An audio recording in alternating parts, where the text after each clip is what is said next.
Former President Donald Trump's second impeachment trial has concluded, with the Senate voting to acquit him in a 57-43 vote. A conviction needed 67 votes in support. However, 43 Republicans voted against convicting Trump, while 7 members from the party supported the move.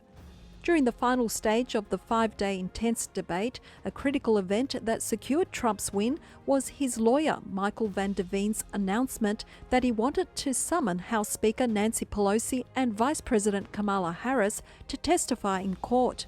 Earlier, the Democratic prosecution team leader, Jamie Raskin, had declared that he intended to summon a Republican lawmaker to testify. It was in response that Van der Veen threatened to summon Pelosi, Harris and other witnesses. The House voted 55-45 in favour of the summoning. However, both sides eventually decided not to move ahead with the summoning and allowed the trial to proceed to closing arguments. Van der Veen noted that the language used by Pelosi and Harris last year had incited riots, an observation he repeated in his closing statement. For months last year, Joe Biden, Vice President Harris and countless of other Democrats repeatedly refused to condemn the extreme as riots were occurring daily, as businesses were being ramshackled, as neighborhoods were being burned, as bombs were exploding. Vice President Harris literally urged her followers to donate money to a fund to bail out the violent, extreme rioters so that they could get out and continue to do it over and over again, Van der Veen said in a statement. The Trump team also asked Pelosi and others to explain why they failed to upgrade security at the Capitol on January 6. According to one report, former President Trump had offered to station 10,000 National Guards at D.C. as protection on the day. However, his offer was refused. Political experts point out that the threat to summon Pelosi and Harris spooked the Democratic Party. Such a move would expose the inciting statements both made last year, triggering anger from American citizens. Meanwhile, a furious Pelosi lashed out at Republicans for voting against the conviction, calling them cowardly. The 7 Republicans who had voted to convict Trump are already facing intense backlash from within the party. The North Carolina Republican Party condemned Senator Richard Burr's vote against Trump. Simultaneously, the Louisiana GOP's executive committee had decided to censor Senator Bill Cassidy after he too voted to convict the former president.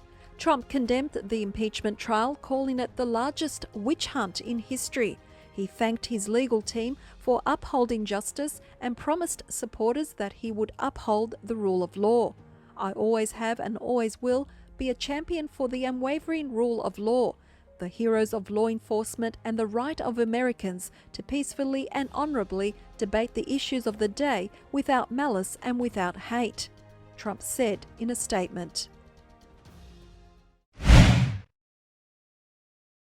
In the wake of former President Donald Trump's impeachment, Senator Marco Rubio suggests that the Democratic Party's pursuit of another Trump impeachment may have a domino effect. During Trump's Senate impeachment trial on Friday, he asked whether using the Constitution's impeachment apparatus against Trump would have a contagion effect, allowing other former government officials to be impeached, in reference to Hillary Clinton. Is it not true that under this new precedent, facing calls to lock her up, a future House could impeach a former Secretary of State and potentially disqualify her from any future office? Mr. Rubio asked. In response, Democratic Representative James Raskin, the lead impeachment manager, declared the jurisdictional question is concluded and Rubio's question has no bearing on the case. Michael Van der Veen, one of former President Donald Trump's defense attorneys, however, disagreed. He said that Democrats are setting a precedent that could be applied to many people and could be a regular feature in the future. He added that Rubio's question underscores the knock-on effect of Democrats' resolution to pursue an inquiry despite Trump no longer being president. Republican Senator Lindsey Graham warned that Democrats might have opened Pandora's box by pursuing a second impeachment against Trump. "We've opened Pandora's box to future presidents," Graham said. "If you use this model, I don't know how Kamala Harris doesn't get impeached if the Republicans take over the House, because she actually bailed out rioters and one of the rioters went back to the streets and broke somebody's head open," Graham explained.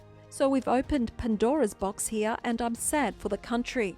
One of the biggest questions looming over Trump's Senate trial last week was the legitimacy of conducting an impeachment trial against someone who is now a private citizen.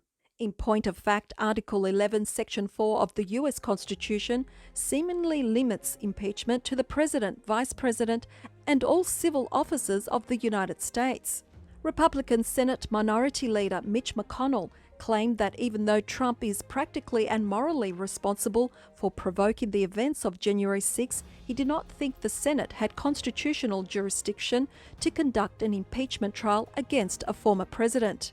Graham said that if Republicans retake control of the House, Vice President Kamala Harris could be conceivably impeached for the exact same charges that Democrats levied against Trump because she bailed out rioters. Graham's mention of Harris references the former California senator urging her supporters to contribute to a bail fund for protesters last summer. Graham also believed that the impeachment trial against Trump was an unconstitutional endeavour. He is the first president to ever be impeached without a lawyer, without a witness, without an ability to confront those against him, and the trial record was a complete joke, hearsay upon hearsay. Senate Minority Leader Mitch McConnell also announced that he intended to vote to acquit Trump for impeachment. Donald Trump's trial concluded on Saturday with his acquittal.